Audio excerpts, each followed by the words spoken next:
Hey folks, let's discuss today Mars square Uranus. That's Natal Mars square Uranus, and this is a subscriber request. So instead of just giving you the potential range of meanings of an aspect or a planetary interchange, it's important for me to always give you tools to assess aspects in general or anything that we're looking at, giving you a framework. So I've done a couple of videos on some techniques to look at aspects. There was one video on Mars square Neptune and one on Mars in conjunct or quincunx Neptune. So we spoke about the meaning of these aspects, but we also spoke about a kind of framework for decoding aspects in general. So it's really important for you to sort of just develop your capacity to think astrologically rather than just depend on other people to supply you with a series of meanings. Astrology is a language, and you become more, let's say, refined over time in the use of that language, So Mars square Uranus. Let's look first at the archetypal relationship. So we know that Mars governs Aries. Aries is the home sign of Mars, and we also know provisionally that Uranus governs Aquarius. Uranus is considered by some to be the modern ruler of Aquarius, while Saturn is, of course, the traditional ruler. So they both have an impact on that sign. So really and truly, we're looking at, when we look at Mars, Uranus, any sort of aspect between them, we're looking archetypally at the relationship between Aries and Aquarius. So we know that Aries and Aquarius are 60 degrees apart in the zodiac. So the archetypal relationship here is one of a sextile. So this is important because it gives us some clues about how Mars and Uranus might get along in broad archetypal terms. So the sextile relationship represents a more harmonious flow of energy between two planets. There's a way in which the planets get along and sort of naturally support each other and give each other opportunities and are naturally mutually reinforcing. So there are less obstacles in the way of the planets getting along in a sextile relationship. So that's the kind of energy flow of the sextile. And of course, it doesn't mean good or bad. A sextile relationship just means that there is more of an energetic harmony between two planetary principles. So let's think about it. There is a way in which Aries and Aquarius sort of naturally reinforce each other's tendencies. They're not sort of resisting each other. Aries energy is more kind of self-centered, and that is not a value judgment. There is a place for the pursuit of your own agenda. That's a human thing. But Aries energy is more me-centered, and Aquarius can be quite individualistic as well, insofar as it really values freedom of thought and expression. So Aries is about the business of acting in the pursuit of your own desires, like I've said, doing what you want to do. And Aquarius has a strong dose of, or let's say it sort of sees itself as an individual, functioning in the collective context. The Aquarian energy is cognizant of individual energy operating in a collective context. So the Aries principle and the Aquarius principle, they do have, let's say, a natural harmony. They are naturally mutually reinforcing energies. So we have the archetypal relationship, but we also have the actual relationship. And the actual relationship in this instant is the square. We're talking about Mars square Uranus. So notwithstanding the archetypal relationship, we have an actual relationship that we're considering, the actual angle of the square. So squares indicate where energies sort of naturally resist each other. So there's more work to be done in terms of bringing them into a more kind of harmonious relationship. So if we're saying that Mars and Uranus archetypally get along because of that sextile relationship in the zodiac between the home signs of Aries and Aquarius, we're really saying that even though there's a square here that we're considering, they have more of a basis to get along. They're not completely resisting each other. So we can surmise then that Uranus will sort of bring out the natural tendencies of Mars, and vice versa. Mars will kind of support the natural tendencies of Uranus. And this sometimes is not entirely a good thing, you know what I'm saying? So Uranus in aspect to Mars can bring out the more impatient side of Mars, and Uranus can also kind of enhance Mars's natural willfulness, yeah?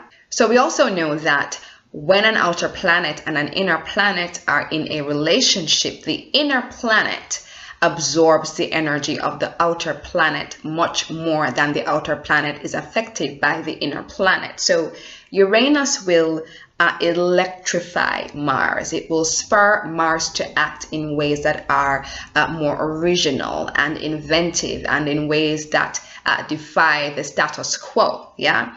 Uranus will amplify the spontaneity of Mars and make Mars more unpredictable and perhaps more volatile, yeah? And Uranus will no doubt enhance or amplify the independent tendencies of Mars. You know, Uranus isn't a planet that is very responsive to the agendas of other people. In fact, it is on a kind of evolutionary level designed to break down social conditioning that we inherit from other people. So it's designed to reveal a kind of authenticity that breaks from the sort of conditioning of other people, social conditioning. So Uranus isn't a planet that is very responsive to the agendas of other people. So it kind of bolsters Mars's natural independence as well. So one more tool for your toolbox on the business of squares, you know, opening squares will often have a kind of a Cancerian quality to them. So when we go back to the zodiac, yeah, that thing, that system that gives us all the archetypal relationships in astrology, we see that Cancer represents the opening square of the zodiac. Cancer is 90 degrees away from Aries. By the way, if you really understand the zodiac as a complete system, you'll understand aspects much more. So Cancer is 90 degrees away from Aries. It's the opening square of the zodiac. So opening squares tend to have a sort of Cancerian quality. So from the perspective of experience and observation, the opening squares between two planets, yeah, have the energy of Cancer, in that there's often this energy present of a kind of emotional inhibition, yeah? That's what happens with opening squares very, very often.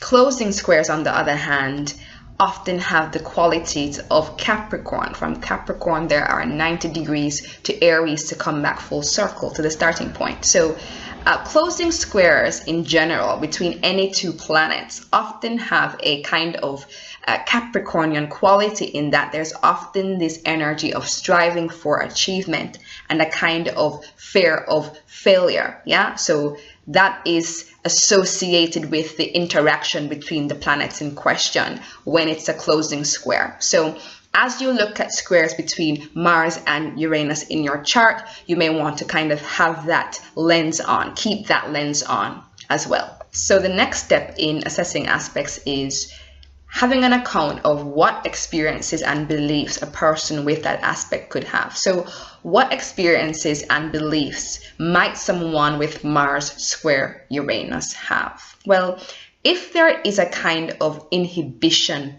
present, a kind of Cancerian inhibition or fear, they may say, well, I find it hard to spontaneously express. That's Mars. My innovative side, that's Uranus. So Mars Uranus, there is definitely a tendency to do things in a different way, to do things in a more original way. But is the person allowing that part of themselves to really step forward, or are they holding it back because of some kind of fear of emotional rejection? When they showed their Mars-Uranus side, let's say as a child, were they kind of rejected for displaying those kinds of qualities? So that could, kind of put back that Cancerian crab into its shell, for example, if we kind of are afraid of using that aspects of our wiring, yeah? So squares can often be too much of a thing or too little of a thing, So someone with Mars square Uranus may say, well, my unpredictability and my erratic nature, that's Uranus, kind of thwarts or frustrates that square my capacity for constructive action, that's Mars. So my unpredictability gets in the way of constructive action in the world. That could be a kind of experience that someone with Mars square Uranus could have. Someone with Mars square Uranus could say, well, my anger, that's Mars, is unpredictable and difficult to control, that's Uranus. And as we were kind of alluding to before, someone with Mars square Uranus might say, I find it difficult to express my innovative side in constructive ways. I'm afraid of showing my unconventional, unorthodox side. I'm afraid of acting in unorthodox, unconventional ways. Again, that fear. Someone with Mars square Uranus could be sort of uncaring and detached, that's Uranus, about how their actions, that's Mars, affect other people. So the planets here are reinforcing some negative tendencies in each other. Mars and Uranus are spurring each other on. So Mars is sort of stimulating Uranus to be even more detached, and Uranus is sort of triggering the self-centeredness of Mars to an extreme. So they're naturally going to sort of spur each other on. Again, we can kind of infer that from their archetypal relationship. They naturally reinforce each other's tendencies, yeah? Mars square Uranus people can often be kind of tactless when it comes to the expression of their progressive side, yeah? They want change and they want progress and they want a disruption of the status quo, but they're doing it in this tactless kind of very Aryan, very Aries type of way, yeah? Mars square Uranus people may often find that other people in their lives find it hard to keep up with them and how progressive they are, because they're always on the kind of leading edge, and that brings for the Mars square Uranus person a kind of impatience for progress, want progress now. It's always very, very interesting, the energy of an aspect can show itself in our external lives in very real ways, There's this kind of internal blueprint, this kind of inner template that sort of reflects back to us from the external world, from the outside world. So someone with Mars square Uranus will or could very well experience a pattern of radical people, that's Uranus, always challenging their methods, that's Mars, their way of doing things. Mars square Uranus could also represent the belief, that, well, I have to fight, that's Mars, to see real progress and change in the world, that's Uranus. That person may believe that progressive change can only come about through the use of combat or the use of combative methods, that's Mars. So aspects are really, really important indexes of the inner beliefs that we hold in our psyche. So again, aspects are experiences, but they're also beliefs. So again, in terms of an experience in the outer world, the Mars square Uranus person could find that they're always kind of making enemies or being fought against, that's Mars, on account of their radical change-making views and activities.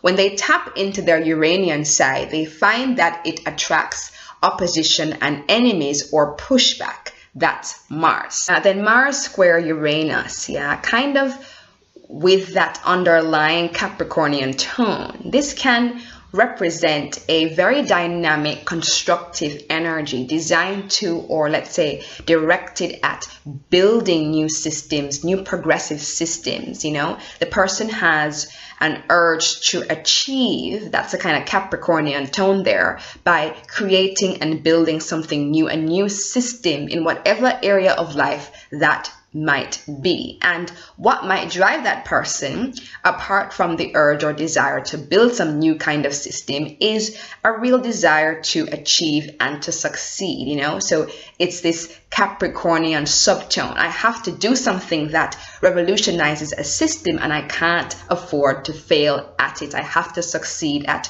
revolutionizing this thing. I must do it and succeed at it. So those are some of the experiences and the beliefs and the psychic patterns that someone with Mars square Uranus may have. But I encourage you, if you have this aspect, to do a kind of catalog your own experiences of this aspect.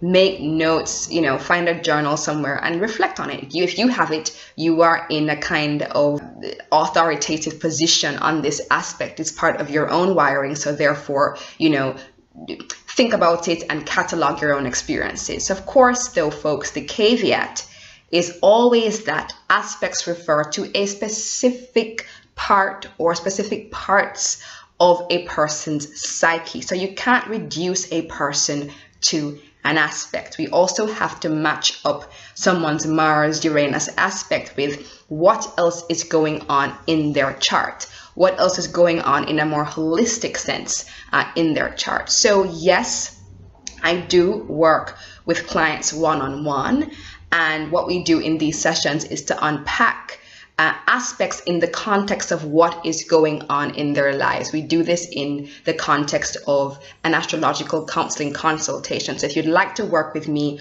at any time one-on-one, you can find the information below in the description box. Yeah, so thank you so much for watching. I hope this was helpful, and until next time, see you soon. Bye.